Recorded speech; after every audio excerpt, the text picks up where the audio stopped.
Voilà, je voudrais m'adresser aux candidats à divers niveaux, divers examens, que ce soit le CEP, le BPC, le CAP et les différents baccalauréats. J'ai l'habitude de dire à tous mes candidats que un diplôme, c'est une seule fois dans sa vie. Et donc, il faut mettre tout en œuvre pour avoir ce diplôme une fois pour de bon.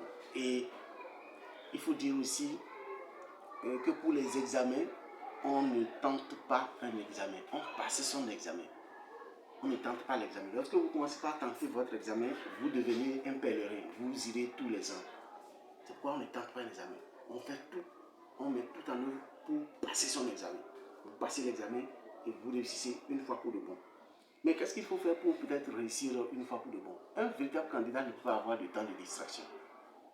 Même le temps de distraction, ce ne serait que quelques heures, ou plus 1 ou 2 heures de maximum pour se reposer, laisser le cerveau se reposer un peu et reprendre le travail. Imaginez-vous lorsque celui qui est véritablement candidat, qui de 8h à 19h par exemple, de 8h à midi, 15h à 18h ou 19h, doit rester en classe pour suivre les cours. Entre midi et 15h, il doit peut-être réviser les leçons. Le soir, quand il rentre à la maison, il doit apprendre ses leçons du lendemain. Il doit faire des exercices qui lui ont été donnés. Il doit chercher davantage. Je ne crois pas qu'un candidat véritable qui s'apprête pour son examen, qui doit respecter cette méthodologie que je viens d'énumérer, dispose de suffisamment de temps pour s'amuser. Non, ce n'est pas possible. Et moi, j'ai eu des candidats qui ont été experts, qui ont été formidables, qui ont été meilleurs et qui m'ont épaté. Je veux nommer au passage Warren Bagidi, aujourd'hui il est médecin. Je veux nommer Panou Rougia, aujourd'hui elle est en train de faire la microbiologie au Canada. C'est des enfants qui m'ont épaté quand ils étaient dans les classes d'examen. Voyez-vous, c'est des candidats que, lorsque vous faites des TD par exemple pour ces apprenants-là, ils arrivent toujours à reprendre le TD à la maison, à leur temps. Ils trouvent un temps pour reprendre les exercices d'application, les TD qui leur ont été faits en classe. Mais lorsque vous croyez, vous comprenez tout. Quand il y a un exercice d'application qui est fait, ou bien un exercice ou un TD que auquel vous avez participé en classe, et vous n'êtes pas arrivé à la maison, arrivé à mesure de reprendre cette épreuve, c'est que vous avez des problèmes.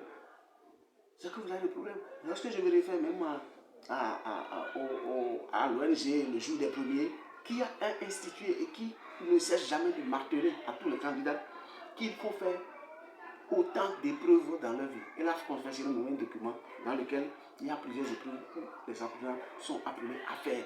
Il suffit de dire, je fais au moins une épreuve par jour.